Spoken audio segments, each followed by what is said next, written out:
우리 말씀을 나누겠습니다. 예수님의 비유 첫 번째 시간입니다. 씨 뿌리는 자의 비유, 마태복음 13장 1절에서 9절까지의 말씀 함께 봉독하시죠. 그날에 예수께서 집에서 나가사 바닷가에 앉으심에 큰 무리가 그에게로 모여들거늘 예수께서 배에 올라가 앉으시고 온 무리는 해변에 섰더니 예수께서 비유로 여러 가지를 저희에게 말씀하여 가라사대 씨를 뿌리는 자가 뿌리러 나가서 뿌릴새 더러는 길가에 떨어짐에 새들이 와서 먹어버렸고 더러는 흙이 얇은 돌판에 떨어짐에 흙이 깊지 아니하므로 곧 싹이 나오나 해가 돋은 후에 타져서 뿌리가 없으므로 말랐고 더러는 가시떨기 위에 떨어짐에 가시가 자라서 기운을 막았고 더러는 좋은 땅에 떨어짐에 혹 100배 혹 60배 혹 30배의 결실을 하였느니라. 귀 있는 자는 들으라 하시니라. 아멘. 오늘부터 우리는 예수님의 비유에 관해서 공부를 할 겁니다. 우리가 지금 수요 예배를 통해서 요한복음을 공부하고 있고 또 이러저러한 여타의 설교에서도 사복음서의 내용을 제가 많이 다루었기 때문에 우리가 사복음서에 나오는 예수님의 비유와 기적사건들 그리고 산상수훈 그 정도만 심도 있게 더 공부를 하게 되면 사복음서의 내용을 거의 다 모두 다루는 것이 되기 때문에 제가 우선 예수님의 여러 가지 비유 이야기들을 설교를 하기로 한 것입니다. 여러분들이 이 예수님의 비유 사건들을 다 배우시고 나면 자연스럽게 아시게 되겠지만 결론부터 말씀드리면 예수님의 모든 비유는 다른 것이 다 그러하듯이 예수 그리스도와 십자가 그리고 하나님 나라에 관한 이야기들인 거예요. 여러분이 이 세상을 살아가는 데에 필요한 교훈 이야기가 아닙니다. 제가 이 예수님의 비유를 강의하기 위해서 비유에 관한 책과 논문만 거의 한 30여 권을 샀어요. 그래서 지금 읽고 있고 많이 읽었는데 그중 어떤 것은 너무나 유아기적 해석을 해놓은 것도 있고 판에 박힌 도덕 강해로 결론을 맺는 것도 있고요. 어떤 것들은 성도들을 회유하거나 협박하는 용도로 해석이 된 것들도 있어요. 그래서 때로는 시간이 너무 아까울 때도 많습니다만 그래도 그러한 잘못된 해석들을 두루두루 섭렵을 해 놓아야 올바른 그림을 잘 그릴 수 있을 것이라는 생각에 제가 인내심을 갖고 열심히 읽어보고 있습니다. 그러나 여러분에게 분명하게 말씀을 드리지만 그러한 해석들은 성도가 이 세상을 도덕적으로 윤리적으로 종교적으로 아주 성공적으로 인정받으며 살아가는 데에는 도움이 될지 모르지만 예수님의 은혜와 하나님의 사랑을 깨닫는 데에는 전혀 도움이 되지 않는 해석들이에요. 그런데 안타깝게도 거의 대부분의 비유 해석들이 그러한 수준에 머물고 있다는 것을 제가 발견하게 됐어요. 제가 비유 강해를 하는 동안 여러분이 그동안 배워오셨던 그러한 종류의 해석들을 성경으로 반격을 하며 올바른 해석을 전달하려고 노력을 할 테니까 한번 잘 들어보세요. 오늘 우리가 첫 번째로 공부할 비유가 씨 뿌리는 자의 비유입니다. 실망하셨죠? 에게 겨우 그거야? 다 아는데. 지금 그런 표정들이신데 신앙생활에 연륜이 좀 쌓이신 분들은 오늘 본문에 기록이 되어 있는 씨 뿌리는 자의 비유에 대한 설교를 너무나 많이 들어보셨을 거예요. 그동안 들어오셨던 그 설교들의 대강의 줄거리들을 잠시 머릿속에 한번 떠올려 보세요. 대부분 결론이 뭐였습니까? 설교 시간에 졸지 말고 열심히 노력하여 돌짝밭을 갈아엎고 가시떨기를 제거하여 열매를 풍성히 맺는 좋은 밭이 되자였죠. 그죠? 좋은 밭이 되자. 그래야 열매를 맺을 거니까. 그렇다면 이 비유의 제목을 밭의 비유로 바꿔야죠. 오늘도 역시 제가 디스푸타치오 방식으로 설교를 풀어가 보도록 할 테니까 제가 질문을 던지면 여러분이 마음속에 얼른 대답을 하시면서 따라오셔야 돼요. 첫 번째 질문입니다. 여러분, 밭이 스스로 돌이나 가시덤불을 제거할 힘이 있습니까?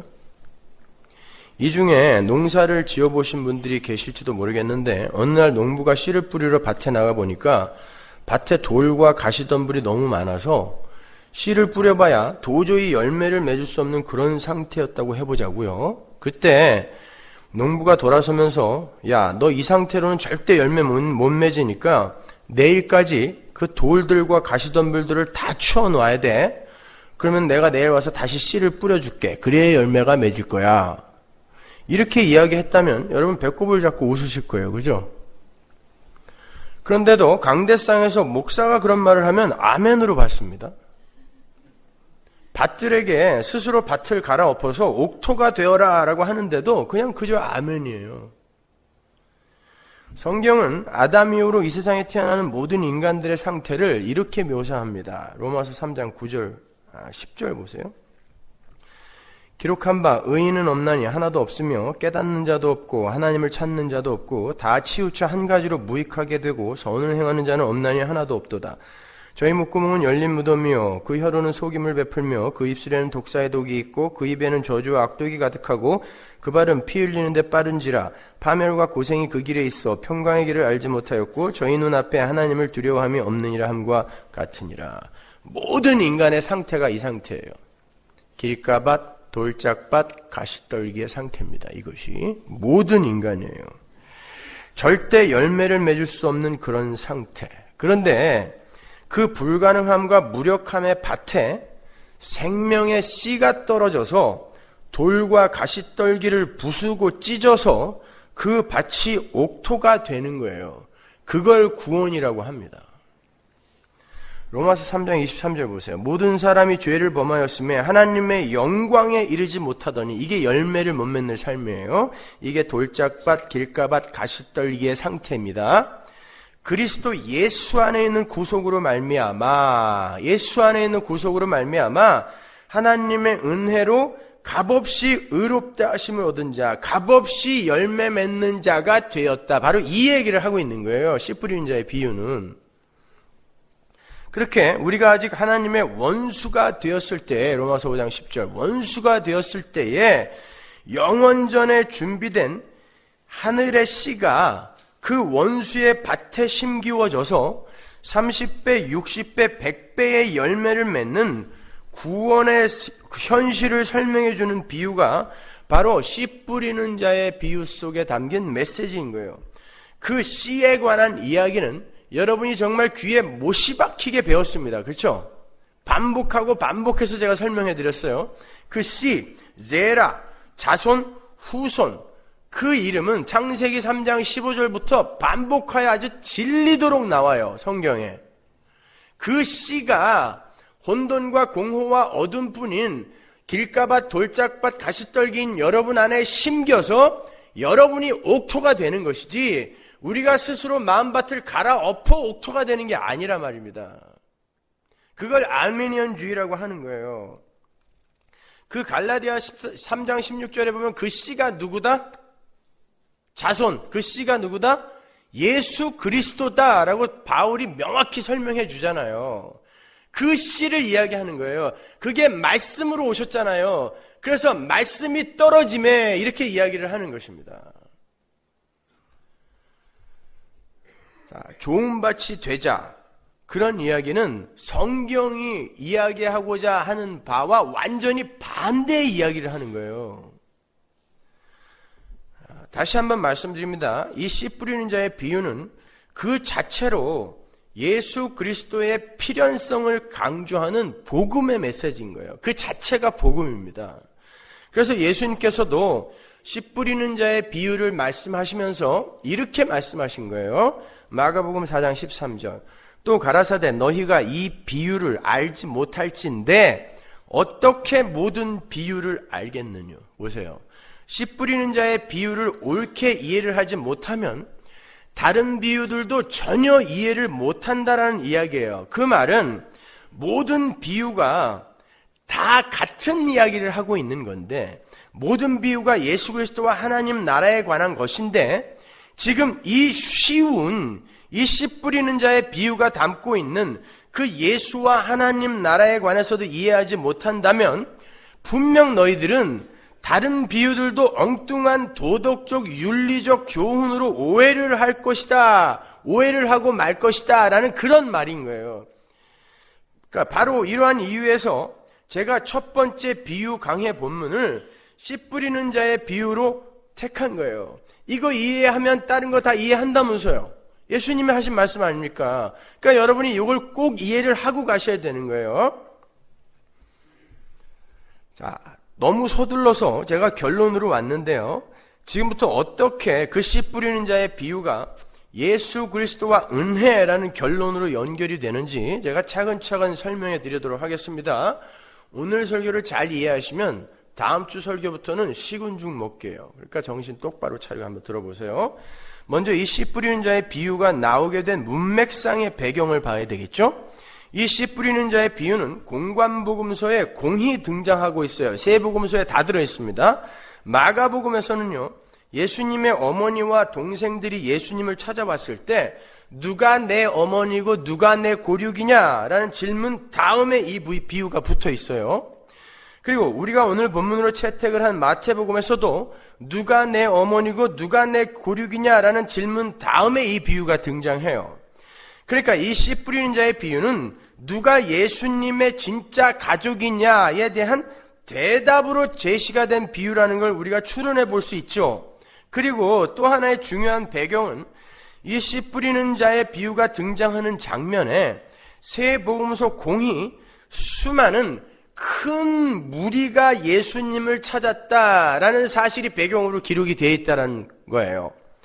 누가복음 8장 4절 보세요. 각 동네 사람들이 예수께로 나와 큰 무리를 이루니 예수께서 비유로 말씀하시되. 마가복음 4장 1절 예수께서 다시 바닷가에서 가르치시니 큰 무리가 모여들거늘 예수께서 배에 올라 바다에 또 앉으시고 온 무리는 바다 곁 육지에 있더라. 마태복음 13장 2절 큰 무리가 그에게로 모여들거늘 예수께서 배에 올라가 앉으시고 온 무리는 해변에 섰더니. 이렇게 예수님의 기적을 본 큰 무리가 예수님을 쫓겠다고 예수님께 나와서 예수님을 지금 둘러싸고 있어요. 거기에 씨 뿌리는 자의 비유가 떨어지는 거예요. 설교로 떨어지는 거예요. 뭐겠어요? 니들 지금 날 쫓겠다고 지금 날 찾아왔는데 너희들이 정말 다 옥토인 줄 아니? 초를 쳐버리는 것입니다. 거기에 대해. 자, 그 비유의 내용을 예수님이 제자들에게만 설명을 해줬어요. 그리고는 왜 비유로 말씀을 하시느냐는 제자들의 질문에 이사야서의 말씀을 인용하여 대답을 해주세요. 잘 들어보세요. 마태복음 13장 10절 제자들이 예수께 나와 가로되 어찌하여 저희에게 비유로 말씀하시나이까? 대답하여 가라사대 천국의 비밀을 아는 것이 너희에게는 허락되었으나 저희에게는 아니 되었나니 무릇 있는 자는 받아 넉넉하게 되되 무릇 없는 자는 그 있는 것도 빼앗기리라. 그러므로 내가 저희에게 비유로 말하기는 저희가 보아도 보지 못하며 들어도 듣지 못하며 깨닫지 못함이니라. 이사야의 예언이 저희에게 이루었으니 일러스되 너희가 듣기는 들어도 깨닫지 못할 것이요 보기는 보아도 알지 못하리라. 이 백성들의 마음이 완악하여져서 그 귀는 듣기에 둔하고 눈은 감았으니 이는 눈으로 보고 귀로 듣고 마음으로 깨달아 돌이켜 내게 고침을 받을까 두려워함이라 하였느니라. 여러분이 아시다시피 이 말씀은 이사야서 6장의 내용을 그대로 인용한 거예요. 따라서 그 이사야서 6장의 내용을 잘 이해하고 있지 못하면 이 예수님의 말씀 또한 올바로 이해를 할 수가 없는 거예요. 그럼 이 인용문이 발췌가 된 이사야서 6장으로 가서 이 이야기의 문맥을 살펴봄으로 해서 이 이야기 속에 들어있는 진리를 한번 파헤쳐 보죠. 이사야서 6장 7절, 8절 보세요. 내가 또 주의 목소리를 들은즉 이르시되 내가 누구를 보내며 누가 우리를 위하여 갈꼬? 그때 내가 가로되 내가 여기 있나이다 나를 보내소서.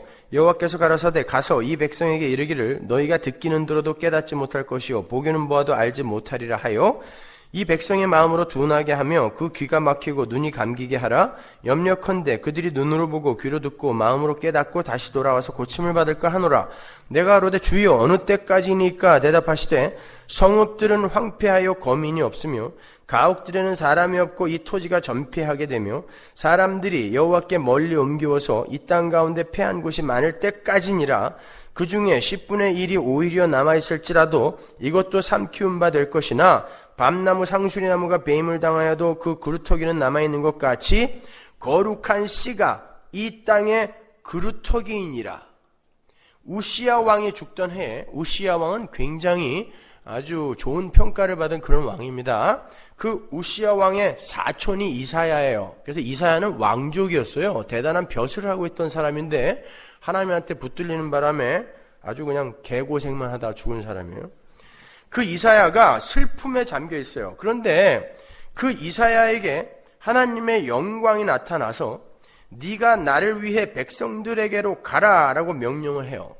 그래 놓고는 백성들에게 가서 그들의 눈과 귀를 가리고 하나님의 비밀을 못 알아듣게 하라라는 엉뚱한 지시를 하세요.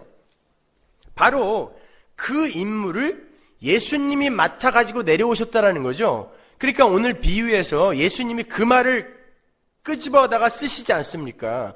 그러니까 이사야도 예수님의 모형이었다는 거예요. 그런데 거기서 그치는 게 아니라 막혔던 백성들의 눈과 귀가 뜨이게 되는 날이 오고요.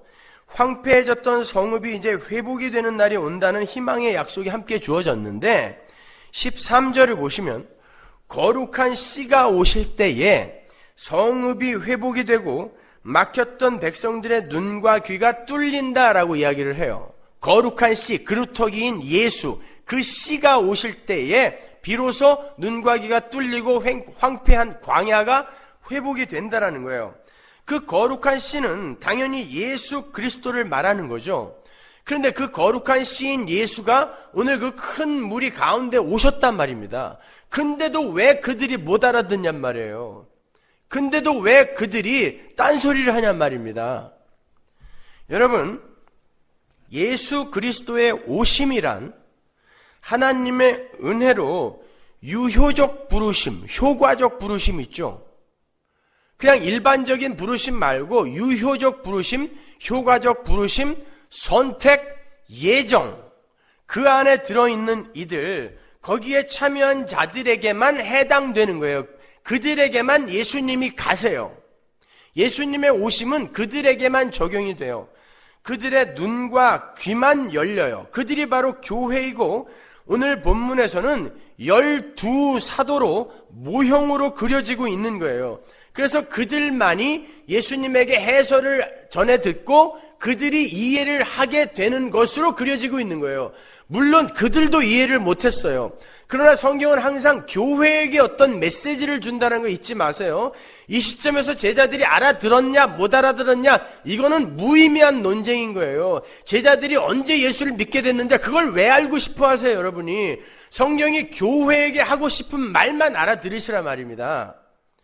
그러니까 예배당에 아무리 큰 무리가 모여있다 할지라도 그게 다 성도가 아니란 말이에요. 유대교의 서슬이 펄었던 그 시대에 예수를 쫓겠다고 큰 무리가 모였어요. 그들은 나름대로 큰 손해를 감수하고 예수께 나온 것입니다.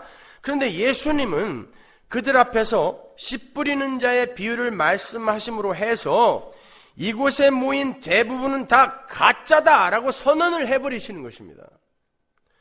오늘날은 뭐가 좀 다른가요? 똑같습니다, 여러분.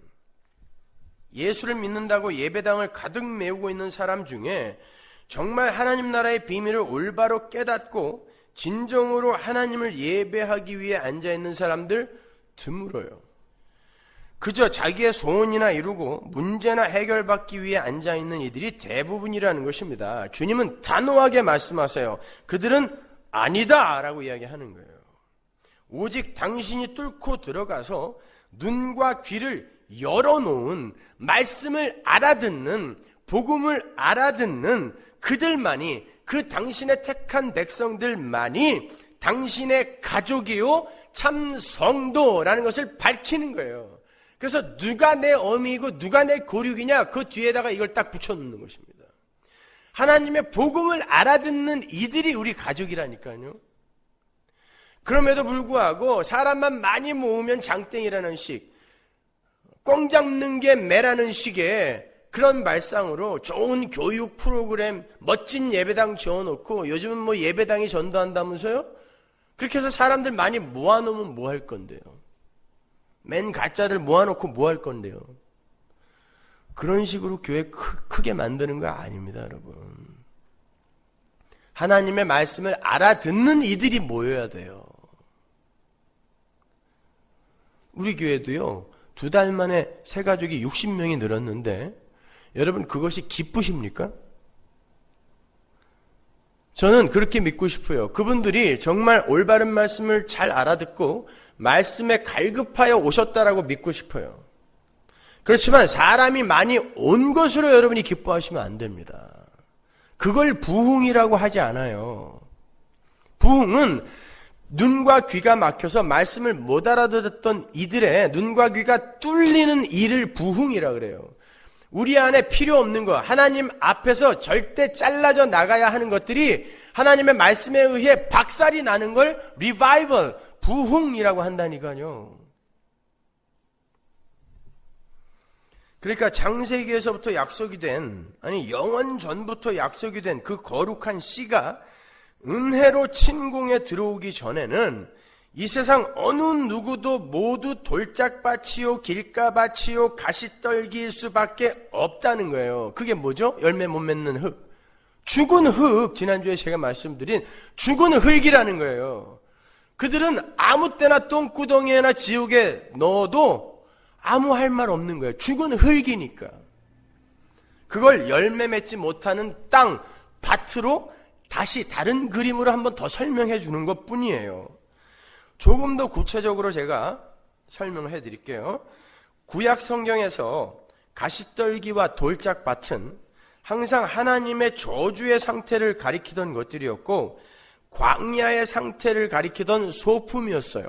창세기 3장 17절로 가보세요. 아담에게 이르시되 내가 내 아내의 말을 듣고 내가 너더러 먹지 말라 한 나무 실과를 먹었은즉 땅은 너로 인하여 저주를 받고 너는 종신토록 수고하여야 그 소산을 먹으리라. 땅이 내게 가시덤불과 엉겅퀴를 낼 것이라. 아담이 타락을 하자 하나님의 저주가 내리는데 그 저주의 산물이 가시덤불과 엉겅퀴예요. 가시떨기입니다, 이것이.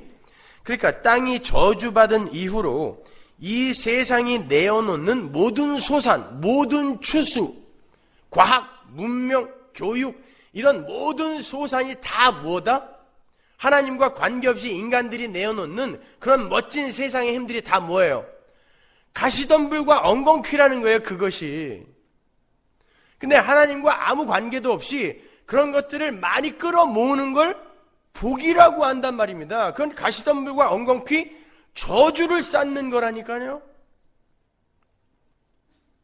근데 하나님을 알려고 하지 않고 예배당에 와서도 하나님에 대해서 배우려고 하기는커녕 그냥 자기들이 원하는 세상의 가시덤불과 엉겅퀴만을 구하는 게 오늘날 교회의 현실 아닙니까? 그런데 세상은 마치 거지 동량에 불과한 이 세상 금과 은이 인생의 최고의 목표인 줄 알고 하염없이 그 동량 그릇만 바라보고 있던 사도행전의 그 성전 미문에 앉은 안진뱅이처럼 가시덤불과 엉겅퀴에 불과한 이 세상의 힘을 더 주세요, 더 주세요, 더 주세요 하면서 극성을 부리고 있는 거예요. 날 때부터 안진뱅이 되었던 그자가 거기에서 동량통을 바라보면서 은과 금 여기다 가득 넣어주세요. 나는 이걸로 행복할 수 있어요. 내가 앉은 곳이 화려한 문, 미문이거든요. 나는 여기서 행복할 수 있어요. 그 모습과 똑같은 거라니까요. 그때 베드로가 뭐라 그래요? 은과 금은 내게 없어. 그러나 내가 너한테 진짜 좋은 거 줄게. 일어나 걸어라. 이야기하는 것입니다. 생명을 얻어야 되는 거예요, 죄인들은요. 성경이 그 가시덤불과 엉겅퀴를 어려운 말로 진려와 형극이라고도 번역을 합니다. 이사야서 7장 23절 보세요. 그날에는 천주에 은 1,000개의 가치 되는 포도나무 있던 곳마다 진려와 형극이 날 것이요. 엄청난 그 포도나무가 있던 곳에 전부 가시떨기, 가시덤불만 난대요. 엉겅퀴만 난대요. 온 땅에 진려와 형극이 있으므로 살과 활을 가지고 그리로 갈 것이요. 보습으로 살던 산에도 진려와 형극 까닭에 두려워서 그리로 가지 못할 것이요. 그 땅은 소를 놓으며 양에 밟는 곳이 되리라. 진려와 형극, 가시떨기, 가시덤불 계속 나오고 있죠. 가시떨기와 황량한 돌로 가득 찬 바로 이 상태가 저주받은 인간의 땅의 모습이라는 거예요. 한 군데 더 보죠. 예레미야 4장 3절. 나 여호와가 유다와 예루살렘 사람에게 예루살렘 사람에게 이같이 이르노라. 너희 묵은 땅을 갈고, 이게 죽은 땅이에요. 가시덤불 속에 파종하지 말아라. 가시덤불인 너희들, 그게 묵은 땅인데 거기다 그냥 씨 뿌리면 안 돼 이야기하는 거예요. 유다인과 예루살렘 거민들아, 너희는 스스로 할례를 행하여 너희 마음 가죽을 베고 나 여호와께 속하라. 그렇지 아니하면 너희 행악을 인하여 나의 분노가 불같이 발하여 사르리니 그것을 끌 자가 없으리라. 하나님 백성의 모형으로 등장한 이스라엘, 예루살렘 거민이 모두 가시덤불이라는 거예요. 저주받은 인간의 모습입니다. 그 상태예요. 거기에는 그 어떤 씨를 파종해도 절대 열매가 맺혀질 수 없다는 거예요. 그럼 돌짝밭은 어디 나올까요? 이사야서로 가보세요. 8장 14절. 그가 거룩한 피할 곳이 되시리라. 그러나 이스라엘의 두 집에는 거치는 돌, 걸리는 반석이 되실 것이며 예루살렘 거민에게는 함정 올무가 되시리니. 돌이 이스라엘에게 주어졌는데 그 돌이 오히려 함정 올무 거치는 돌이 되어서 열매를 못 맺게 하고 있다는 거예요. 조금 이상하시죠? 그런 질문을 갖고 따라오시란 말이에요. 돌은 다름 아닌 예수예요. 그런데 그 예수가 돌짝밭의 돌이란 말인가? 그렇습니다. 15절 보세요. 많은 사람들이 그로 인하여 거칠 것이며 넘어질 것이며 부러질 것이며 걸릴 것이며 잡힐 것이니라. 이 돌에 의해서 거치고 넘어진다라는 말이 나중에 보면 로마서에 똑같이 나오죠. 응? 그 거치는 돌이 누구였어요? 예수님이었잖아요. 여기에 보면 이스라엘이 열매를 맺지 못하게 하는 돌이 예수님이라 그래요. 재밌죠? 죄인들이 유일하게 피할 수 있는 유일한 피할 곳, 도피성이신 예수가 어떤 이들에게는 거치는 돌, 걸리는 반석이 되며 함정과 올무가 된다라 그래요. 이게 가시떨기요 돌짝밭의 상태예요. 이렇게 은혜의 예수가 가시떨기가 되고 돌짝이 되는, 은혜의 예수가 은혜가 되지 않고 가시떨기가 되고 돌짝이 되는 그런 무리들의 사고의 중심, 인본주의인 것입니다. 그것이 은혜가 되지 못해요. 그 안에 은혜가 떨어지게 되면. 그러니까 쉽게 설명을 하자면 가시덤불과 돌들로 인해서 전혀 열매를 맺을 수 없는 죄인들의 마음밭은 지난주에 제가 설명해드린 생명나무 실과를 지키는 두루 도는 화염검과 그룹들로 인해서 생명나무로 전혀 접근할 수 없는 저주받은 인류의 모습을 보여주는 거예요. 그런데 생명나무 실과를 숨기신 분이 누구죠? 하나님이 숨기셨잖아요. 하나님이 숨기시고 두루도는 화염검과 그룹으로 그걸 지키게 하셨단 말입니다. 그리고 그 생명나무 실과 그 지성소를 가리고 있던 휘장이 누구였어요? 예수님이었죠. 히브리서에 보면은. 그러니까 가시떨기와 돌짝은 엄밀히 말해서 예수 그리스도 자신인 거예요. 예수 그리스도 자신이 못 알아듣게 하는 거예요. 가시떨기와 돌짝이 되어서 못 알아듣게 하는 거예요. 모든 인류의 마음속에 들어가서 못 알아듣게 하는 거예요. 예수 그리스도가 가시떨기와 돌짝으로 죄인들에게 오셔서 그들의 눈과 귀를 막고 절대로 생명나무 실과를 먹을 수 없게 만드신다는 거예요. 창세기의 이야기와 이사야서 6장의 이야기와 이 씨 뿌리는 자의 비유는 이렇게 일관성 있게 뚫려 있는 것입니다. 하나님 나라와 영생은 인간의 힘으로는 절대 도달과 획득이 불가능한 위대한 것임을 가르치기 위해서 그러는 거예요. 보세요. 이사야서 6장에서 하나님이 이사야를 보내면서 너 가서 눈과 귀를 다 막아버려 그랬단 말입니다. 근데 예수님이 이 땅에 오셔서 지금 그 말을 그대로 인용하고 계시잖아요. 그러면서 씨 뿌리는 자의 비유를 말씀하신단 말이에요. 그러니까 가시떨기와 길가, 돌짝이 누구다? 예수란 말입니다. 그분이 생명의 말씀을 가리고 있는 휘장이란 말이에요. 휘장. 그 휘장이 너희들의 노력으로 찢어졌냐 아니면 하나님의 은혜로 찢어졌냐, 교회들아 그걸 배우라 라는 것입니다. 그들이 예수님의 가족이라는 거예요. 그들이 고륙이라는 것입니다. 자, 그 말은 하나님의 은혜를 깨닫고 배우는 그 선악과라는 프로베이션 기간을 거치지 않은 자들, 즉 하나님의 은혜 밖에 있는 자들은 절대로 하나님 나라에 들어가서 영생의 삶을 살 수 없다는 것을 애둘러 표현하고 있는 거예요. 그들에게 생명의 씨가 은혜로 뚫고 들어가는 것입니다. 그리고는 그 속에서 죽는 거예요. 그 말은 절대로 죄를 용납할 수 없는 하나님의 공의 못 알아듣게 해야 돼요. 죄인은 못 알아듣게 해야 돼요. 그게 하나님의 공의잖아요. 못 알아듣게 하라. 이게 하나님의 공의인데 그 공의 자체가 예수란 말입니다. 예수가 맡고 있는데 예수가 뚫고 들어가 그 공의 자체가 죽어버리는 거예요. 가시떨기와 돌짝으로 사람들의 눈과 귀를 막고 있던 그 공의가 들어가서 죽어버리는 거예요. 그걸 십자가라고 하는 것입니다. 그래서 비로소 그때 옥토가 되는 거예요. 좋은 밭이 되는 것입니다. 그것을 하늘의 밀알이 땅에 떨어져 죽어야 열매를 맺는다라는 그림으로 또 한 번 설명해 주는 거예요. 그 밀알이 씨란 말입니다. 씨. 요한복음 12장 23절 보세요. 예수께서 대답하여 가라사대 인자의 영광을 얻을 때가 왔도다. 내가 진실로 진실로 너에게 이르노니 한 알의 밀이 땅에 떨어져 죽지 아니하면 한 알 그대로 있고 죽으면 많은 열매를 맺느니라. 열매 이야기가 여기 또 나오잖아요. 씨가 심겨져서 죽어야 돼요. 죽어야 돼요. 가시떨기와 돌짝이 죽어야 돼요. 그게 죽어야 열매 맺는 옥토가 좋은 밭이 된단 말입니다. 예수 그리스도의 은혜의 복음, 십자가의 복음을 설명하는 거예요. 씨 뿌린 자의 비유는. 그렇게 밭이 스스로 옥토가 되어서 열매를 맺는 게 아니라 한 알의 씨가, 능력의 씨가 땅에 떨어져 죽어야 30배, 60배, 100배의 열매를 맺는다는 거예요. 그 말은 하나님의 공의가 예수의 죽음으로 채워지게 된다는 뜻이에요. 인간 측의 그 어떤 공로나 노력이나 자격이나 열심도 거기에 단 1%의 기여가 안 된다는 것입니다.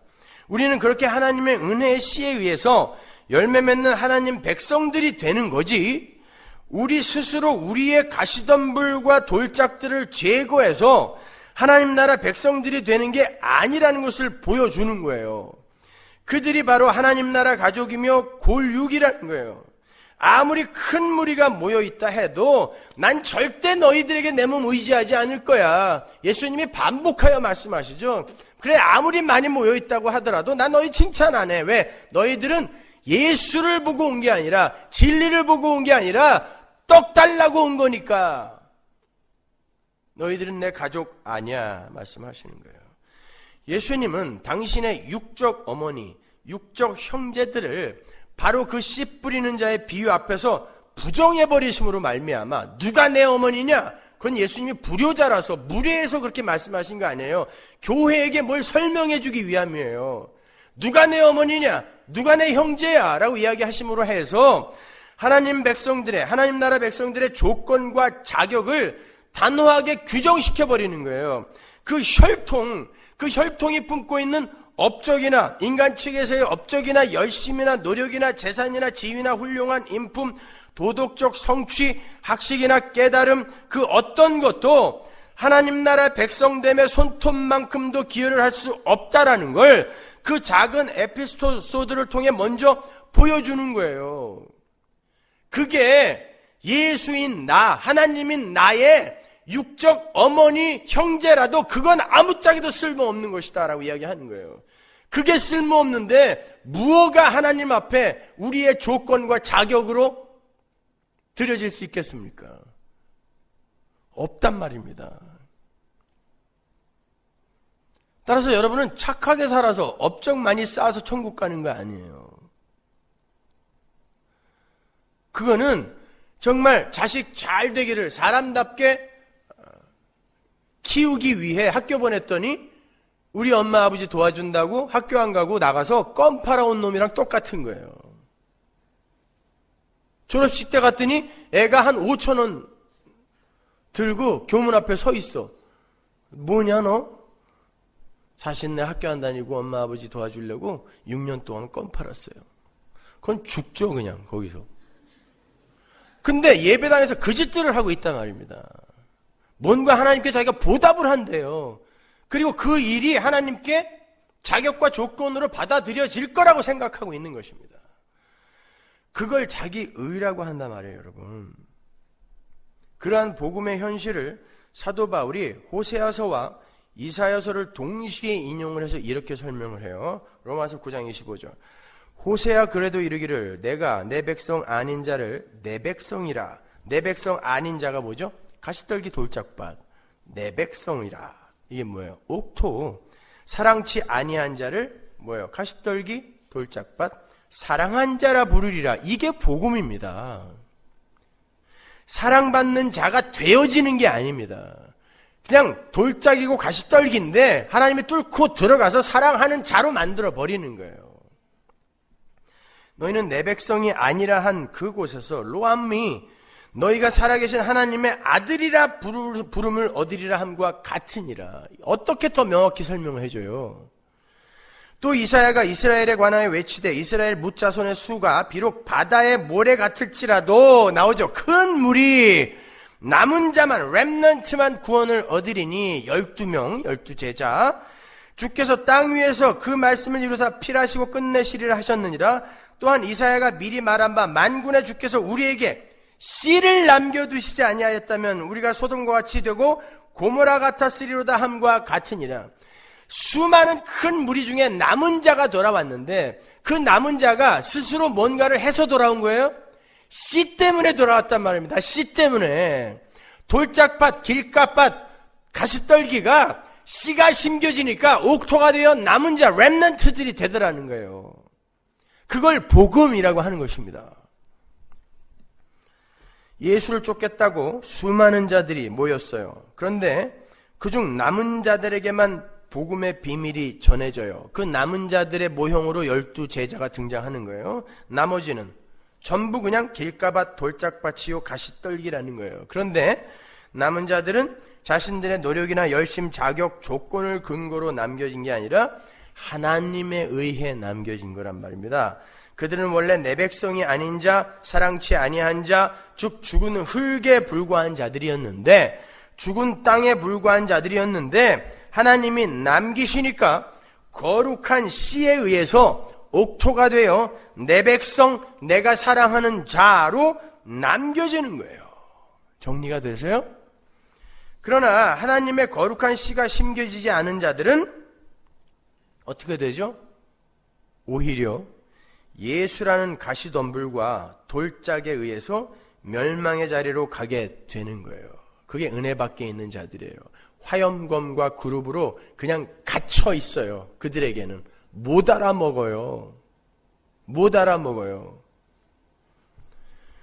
선악과를 드시고 하나님처럼 되시어서 선악을 스스로 판단하고 이 세상의 유토피아를 상징하는 에녹성과 바벨탑 건설의 열성들인 이 세상의 건축자들은 진짜 모퉁이 돌이신 예수를 자꾸 내다 버리게 된단 말입니다. 그게 건축자들의 버린 돌이 모퉁이 돌이 된다는 그런 뜻이에요.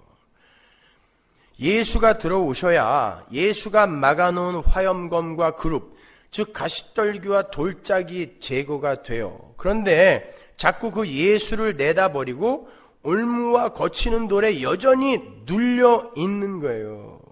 예수가 들어와야 휘장이 찢기고 예수가 들어와야 얼굴에 가려진 수건이 거치는데 예수를 거부해요. 왜?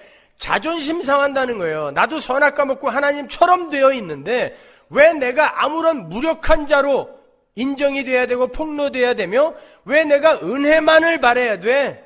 그게 인본주의의 망령이란 말입니다.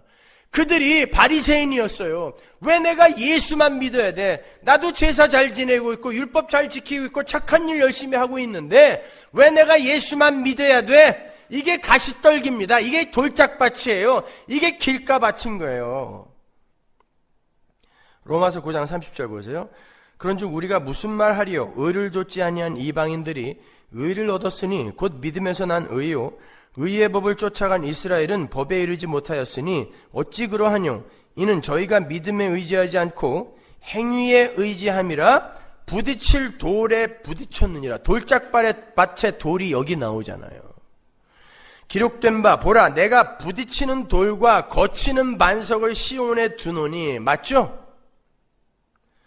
저를 믿는 자는 부끄러움을 당치 아니하리라. 그런데 갖다 내다 버리는 놈들은 그 돌 때문에 죽어요. 싹이 튀질 않아요. 여전히 자기 자신을 의뢰하고 의지하고 있는 자, 자기 부인의 길을 가지 않는 자는 아무리 열심히 예수를 믿는다고 해도 절대 열매 안 맺습니다. 못 맺습니다. 그냥 자기라는 우상을 더 살찌우고 있을 뿐이에요. 뭘로? 종교로. 종교마저도. 그건 신앙이라고 하지 않습니다. 그래서 교회에서는 잘난치 않은 인간들이 점점 줄어들어야 되는 거예요. 나를 본받으라 라는 인간들이 점점 사라져야 되는 거예요. 뭘 본받아요? 돌짝밭에서 같이 죽자는 거예요? 아닙니다, 여러분. 성도는 십자가 지고 티끌로 돌아가는 거예요. 자기 부인의 삶을 사는 것입니다. 은혜로 모든 걸 해결해 주겠다고 오신 예수를 십자가에 못 박아 죽여버린 세상이 예수에 의해서 죄인으로 정죄되고 심판에 이른 것처럼 예수님만을 의지하지 않는 모든 존재들은 다 열매 하나 없는 저주의 무화과 나무가 되어서 결국에는 말라 죽게 되는 거예요. 여러 가지 에피소드들이 이제 하나로 딱 연결이 되죠. 그죠? 무화과 나무의 이야기까지. 왜 거기서 열매 이야기가 나왔는지. 우리가 우리의 인생 전체를 하나님께 맡기고 그분의 은혜에 맡기는 건 힘의 원리가 지배하는 세상의 시각으로 볼 때 정말 유약하고 미련하기 그지없는 모습일 수밖에 없어요. 그러나 그게 바로 하나님의 진정한 능력을 경험하는 진짜 지혜로운 삶이라는 걸 하나님은 당신의 교회에게 알려주고 싶으신 거예요. 고린도전서로 가보세요. 1장 18절. 십자가의 도가 멸망하는 자들에게는 미련한 것이요 구원을 얻는 우리에게는 하나님의 능력이라. 십자가의 도가 뭐예요? 약한 자가 돼서 죽는 거예요. 근데 사람들은 그걸 미련하다고 본다니까요. 안 된다는 거예요. 그런 방법으로는 문제 해결 안 된다는 것입니다. 미련한 것, 미련한 자. 그러나 우리에게는 하나님의 능력인 거예요. 우리는 십자가에 못 박힌 그리스도를 전하니 유대인에게는 거리끼는 것이요 이방인에게는 미련한 것이로되 오직 부르심을 입은 자들에게는 유대인이나 헬라인이나 그리스도는 하나님의 능력이요 하나님의 지혜니라. 여러분, 여러분이 부인되고 자꾸 약자로 폭로되는 게 여러분이 유약해지고 미련해지는 게 아닙니다. 거기에서 하나님의 능력이 나타나는 거예요. 그래서 약할 때 강함이라고 이야기하는 거예요. 여러분은 여러분의 인격을 개발하고 고양하여 훌륭한 도덕적인 존재가 되어 하나님 나라 가는 거 아니란 말입니다. 그거는 부산물일 뿐이에요. 그게 여러분의 목적이 되어서는 안 된단 말입니다. 그렇게 예수를 알지 못하고 여전히 가시덤불과 돌짝밭과 길가밭의 상태에 있는 이들이 이 세상에서 어떻게 살게 되는지, 어떻게 나타나게 되는지를 보여주는 게 바로 이 비유 딱 뒤에 붙어있는 예수님의 비유 설명에 다 나와 있어요. 볼까요? 마태복음 13장 18절. 그런즉 씨 뿌리는 비유를 들으라.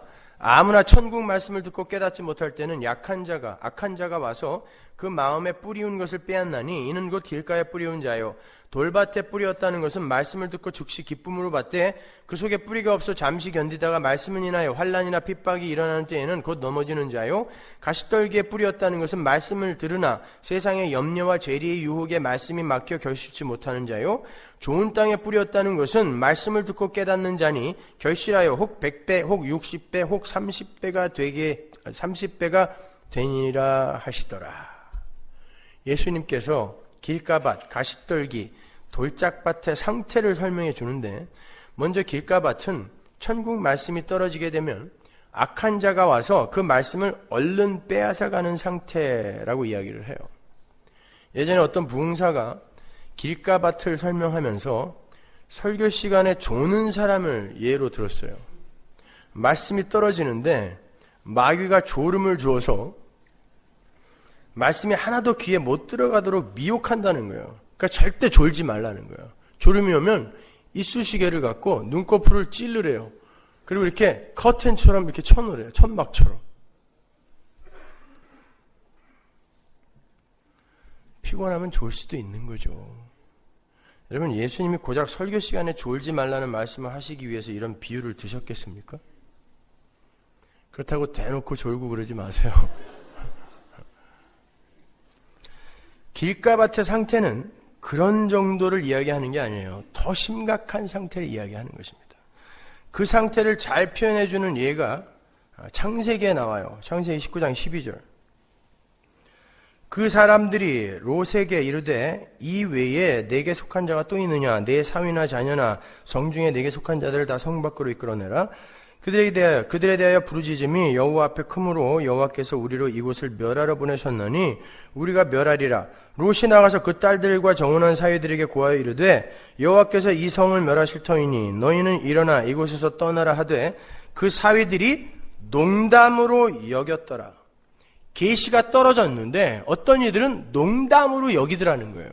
왜 농담으로 여겼을까요? 사위들이 소돔이 좋았거든요. 고모라가 좋았어요. 만족스러웠습니다. 자기들이 얻고자 하는 쾌락이 다 있었고 자기들이 원하는 번영과 성공이 거기 다 있었어요. 그러니까 거기에 말씀이 떨어졌는데 그 말씀을 농담으로 여기더라는 것입니다. 그게 길가밭인 거예요. 여러분이 이 세상의 힘을 많이 얻어내는 것을 목적으로 하여 그리고 그것을 얻어낸 것으로 만족하고 살고 있잖아요. 여러분 마음에 하나님의 말씀이 필요가 없어요. 복음이 왜 필요 있어? 내가 지금 복된데, 내가 지금 복된 상태인데 복음이 왜 필요해요? 그게 길가밭이에요. 아울러 바리새인들처럼 자신의 삶과 행위에 대해서도 자족하며 사는 자들 또한 길가밭의 상태예요. 바리새인들은 세일이나 창기들을 보면서 하나님 저는 저들과 같지 않게 이렇게 신앙 좋게 살게 해주셔서 감사해요 그랬다니까요. 예수님이 그를 보고 뭐라 그랬어요? 이 독사의 새끼야 그랬다는 거예요. 네가 마귀다 그랬단 말입니다. 왜? 나는 이렇게 살고 있으니까 예수 그리스도라는 말씀, 복음이 필요가 없어요 나한테. 그러니까 때려 죽인 거 아니에요. 내가 잘 살고 있는데 복음이 왜 필요해? 내가 여기서 행복하게 살고 있는데 왜 자꾸 나가라고 그래? 왜 come out my people? 왜 나오라고 그래? 난 애굽이 좋은데, 갈대아가 좋은데, 바벨론이 좋은데 왜 나오라고 그래 나보고? 복음이 농담처럼 여겨지는 것입니다. 따라서 여러분 이 세상을 살면서 너무 행복한 분들, 여러분들에게 복음이 제대로 안 떨어집니다. 그래서 견딜 만큼 여러분에게 이런 불행을 주시는 거예요. 복음 들으라고. 그게 길가밭입니다, 여러분. 두 번째로 돌짝밭. 돌짝밭은 말씀을 기쁨으로 받기는 하는데 환난과 핍박이 닥치면 곧 넘어지는 자들의 상태를 말하는 것이다 그래요. 그런 그림은 출애굽기에서 찾아볼 수 있죠. 출애굽기 14장 10절 보세요. 바로가 가까울 때 이스라엘 자손이 눈을 들어 본즉 애굽 사람들이 자기 뒤에 미친지라 이스라엘 자손이 심히 두려워하여 여호와께 부르짖고 그들이 또 모세에게 이르되 애굽에 매장지가 없으므로 당신이 우리를 이끌어내어 이 광야에서 죽게 하느뇨? 어찌하여 당신이 우리를 애굽에서 이끌어내어 이같이 우리에게 하느뇨? 우리가 애굽에서 당신에게 구한 말이 이것이 아니뇨? 이르기를 우리를 버려두라. 우리가 애굽 사람을 섬길 것이라 하지 아니하더뇨? 애굽 사람을 섬기는 것이 광야에서 죽는 것보다 낫겠노라. 차라리 애굽으로 돌려보내줘 그러고 있는 거예요. 환난과 핍박이 오니까 하나님의 말씀이 떨어지고 있는데도 차라리 애굽으로 돌려보내줘. 환난과 핍박이 오니까 금방 하나님을 배신하고 그분께 등을 돌려요. 여전히 하나님보다 현실을 더 소중하게 여기는 자들이죠. 그죠? 그게 돌짝밭입니다. 세 번째로 가시떨기는 세상의 염려와 재리 유혹을 못 이기고 열매를 맺지 못하는 죄인들의 상태를 이야기해요. 한마디로 하나님을 믿기는 믿는데 하나님의 목적이 아니라 하나님으로부터 무언가를 얻어내기 위해서 하나님을 믿는 그런 이들의 상태. 역사학자들에 의하면 바벨론 포로 이전까지는 이스라엘의 성전에 성막에 제단이 2개 있었대요.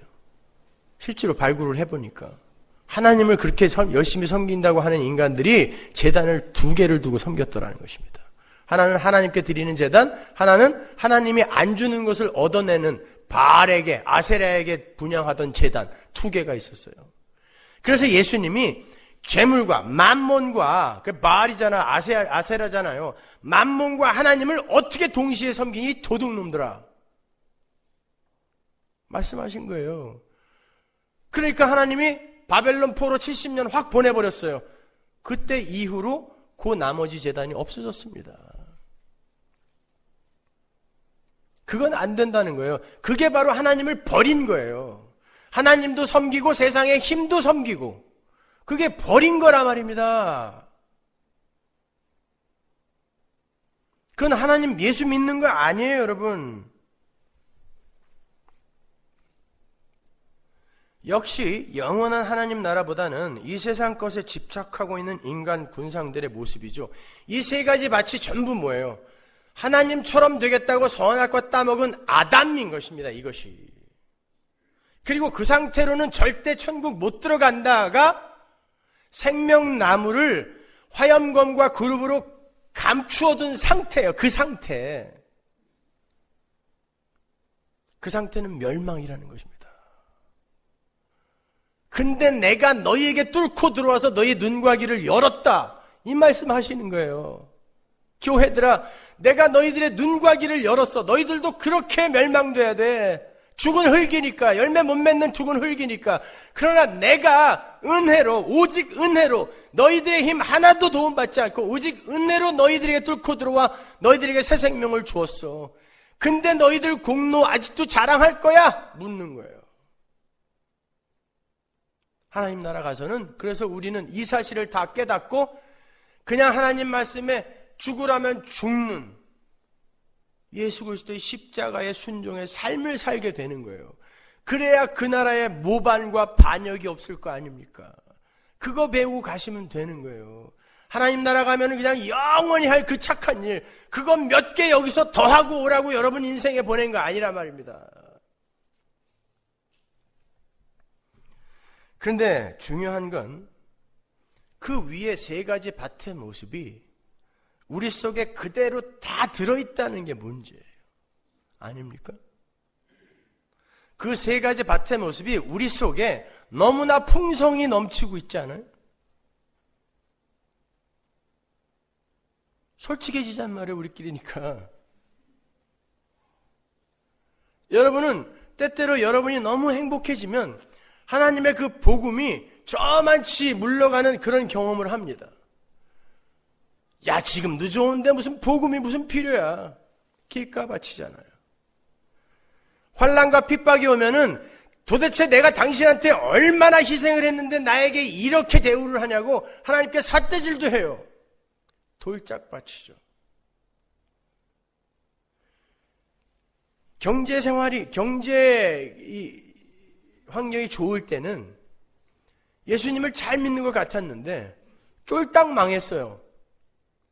그랬더니 온몸에 힘이 쭉 빠지고 예수 믿을 힘이 안 나, 기운이 안 나. 왜? 예수 믿고 원하는 게 다른 게 있었는데 그걸 안 줬어요. 떠나요. 이런 모습이 우리 안에 없냐고요? 있습니다.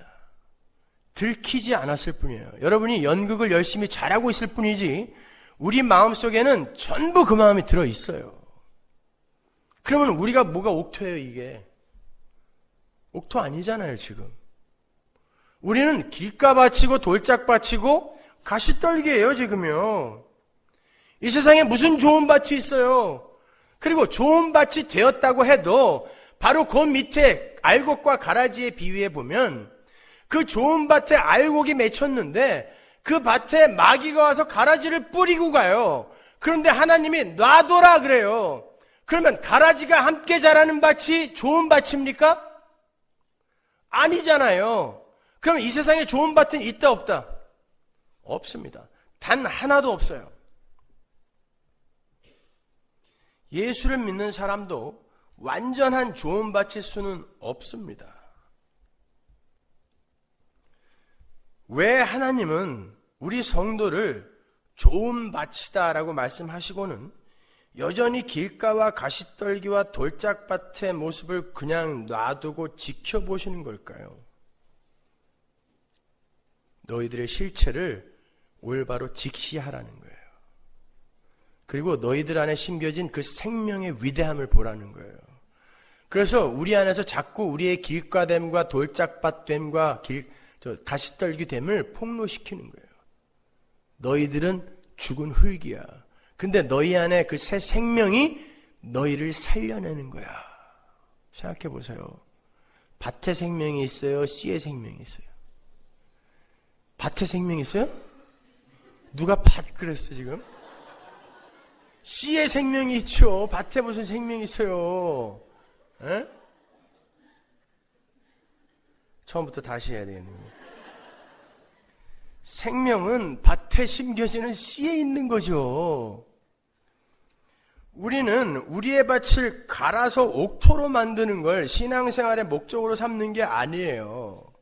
이 돌짝밭 같고 길가밭 같고 가시떨기 같은 내 속에 새 생명의 씨가 오직 은혜로 심겨졌다는 것을 깨달아서 여전히 길가밭이요 가시떨기밭이요 돌짝밭인 자신의 모습을 폭로당함에도 거기에 절망하거나 낙담하지 않고 그 새 생명의 씨의 능력을 의지해야 되는 거예요.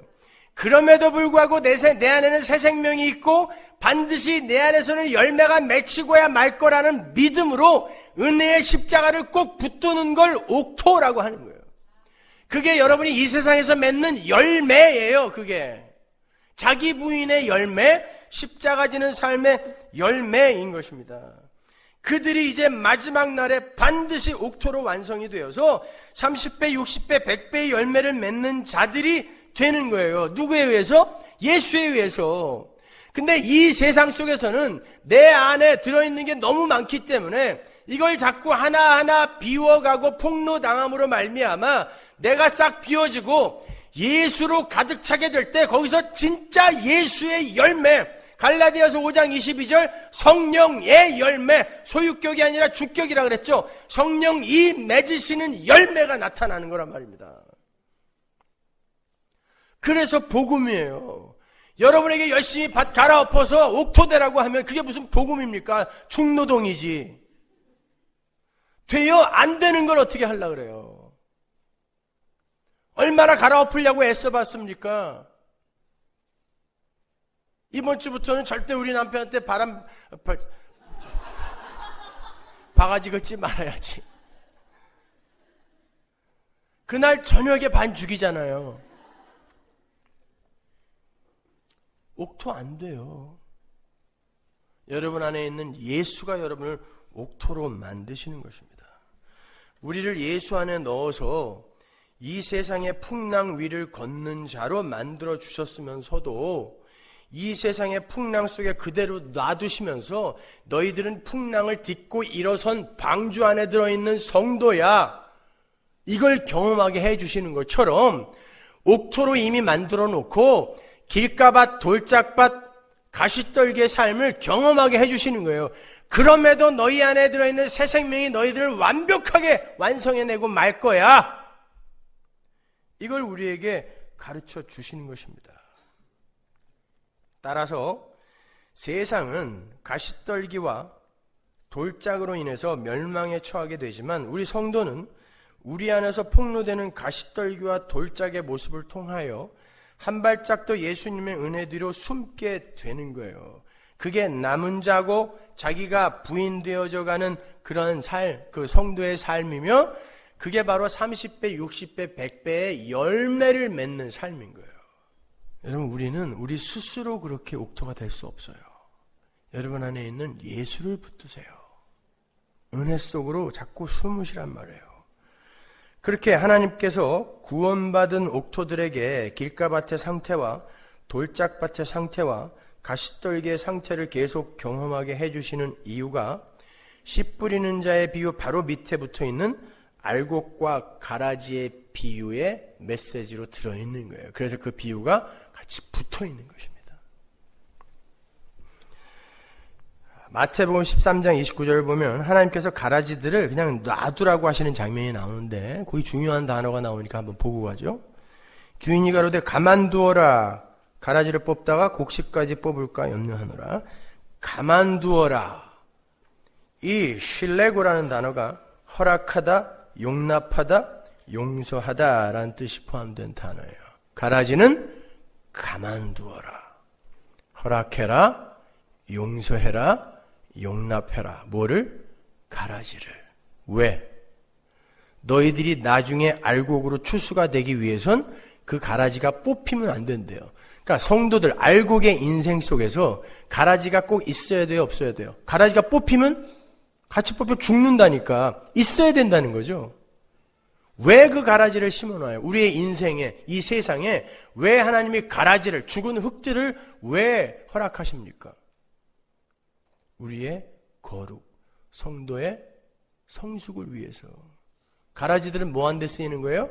신뢰고, 용납하고, 용서하고, 허락하고, 받아들여주는 나의 거룩의 훈련의 도구로 쓰여지는 거예요.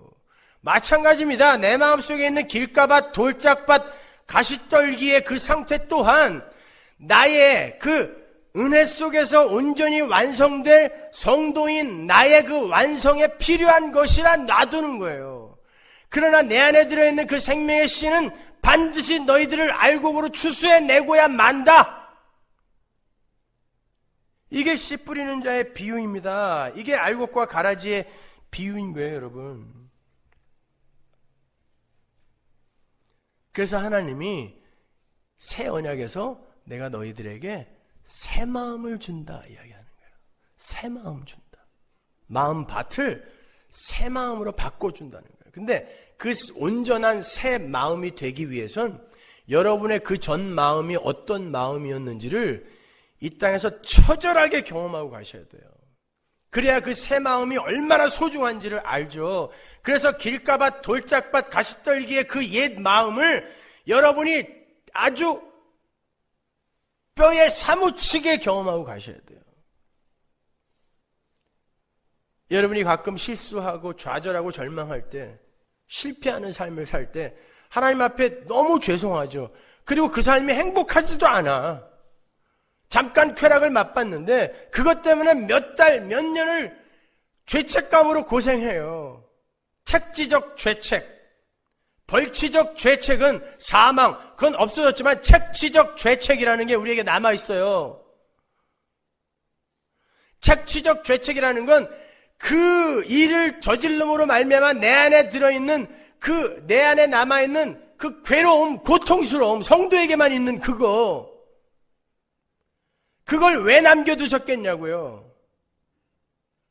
돌짝밭, 가시떨기, 길가밭의 상태가 얼마나 고통스러운 건지를 너희들이 한번 경험해보라는 거예요. 잠깐은 행복했을지 모르지만 어떤 결과가 너희의 삶에 초래되는지 보라는 것입니다, 여러분.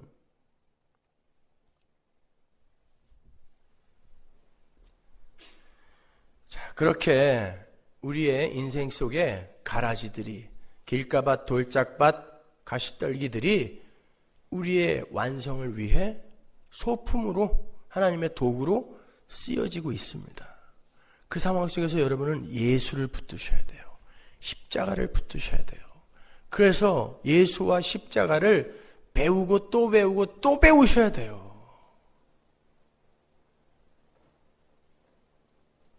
성령은 이 땅에 여러분의 그 눈과 귀를 열으러 오신 것이지, 여러분에게 무슨 입에 거품이나 물고 쓰러졌다 일어나는 이런 거, 다른 종교에도 다 있는 거, 그런 거나 경험하게 해주시기 위해 오신 분이 아니라 말입니다. 정 그런 게 보고 싶으시면 나중에 저한테 한번 오세요. 제가 한 30cm 떠드릴게요. 여러분 눈앞에서. 공중부양이라는 거 아세요? 여러분, 그거는 제가 절에서 배운 거예요. 그러면 그런 기적 원하시면 거기 가세요. 그게 여러분의 신앙에 무슨 도움이 됩니까? 여러분 눈앞에서 태평양 바다가 갈라져도 하나님의 선택에서 제외된 여러분이 제외되어 있다면 여러분은 그 즉시 뒤돌아서서 하나님께 나 애굽으로 다시 보내줘! 라고 할 사람들이란 말입니다. 그런 건 우리의 신앙에 전혀 도움이 되지 않아요. 하나님의 은혜의 말씀을 깨달으세요. 십자가의 말씀 안으로 들어가시란 말입니다. 따라서 여러분의 인생에 떨어지는 모든 가라지, 인생 채찍, 사람 막대기, 여러 가지 이해하기 힘든 사건, 상황 다 뭐예요? 합력되어 선을 이루는 하나님의 도구들일 뿐입니다. 생명이 있는 씨앗은 비바람과 타는 듯한 뙤약볕을 맞으면 열매를 맺어요. 죽어있는 씨는 비바람이 불고 뙤약볕이 내리쬐면 타죽던가 쓸려 내려갑니다. 하지만 여러분은 생명 있는 씨잖아요. 생명의 씨가 들어가 있는 좋은 밭이잖아요. 거기에 비바람이 좀 몰아치고 타는 듯한 뙤약볕이 내려찐다고 해서 왜 나에게 이런 걸 허락하냐고 여러분이 하나님 향해 삿대질 할 수 있습니까? 열매 맺으려고 하나님이 그러는 건데 잘 견디세요. 그러니까 이기란 말입니다. 그래서 예수님이 우리 성도들에게 한 알의 밀알이 땅에 떨어져 죽어야 많은 열매를 맺는다라고 이야기한 거예요. 왜? 여러분이 그러한 것들을 다 경험하고 나를 부인해 가는 삶이 내 옛사람이 죽는 삶이잖아요. 그 죽는 삶, 씨가 돼서 내가 죽는 삶을 살 때 내 안에서 열매가 맺히는 거룩의 완성이 되는 거예요.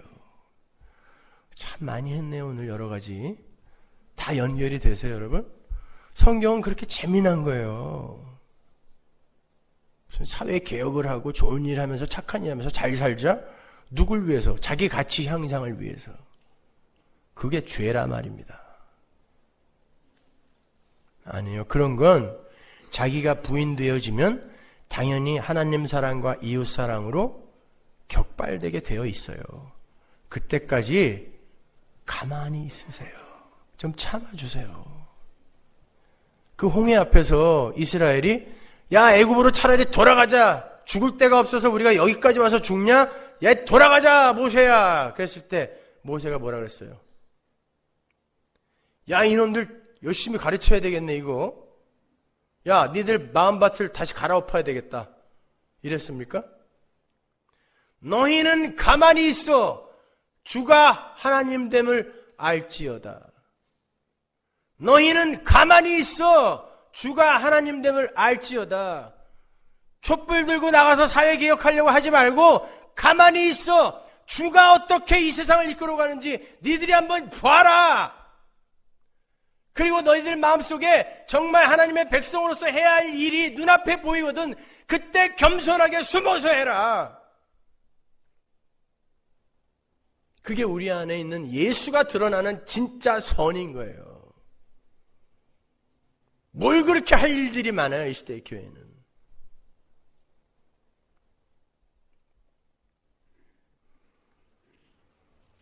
그래서 사도 바울이 나는 날마다 죽는다 그런 거예요. 날마다 죽어야 날마다 부활할 거 아닙니까? 내 속에 새 생명이 있는데 내 옛사람 때문에 이 새 생명이 발휘가 안 돼요. 근데 내가 날마다 죽으면 새 생명이 날마다 조금씩 살아나죠. 그래서 우리는 날마다 죽고 날마다 부활해요. 자면서 하나님 오늘 나 떼짱 덥습니다. 일어나면서 아이고 부활했네요. 이게 성도의 삶이에요. 누가 우리의 내일을 보장해 줍니까? 매일 죽는 거예요. 매일 티끌됨을 인정하고 부인하는 거예요. 하나님 저 꼭 붙들어 주세요. 열심히 기도하면서 그냥 그 길을 가는 것입니다.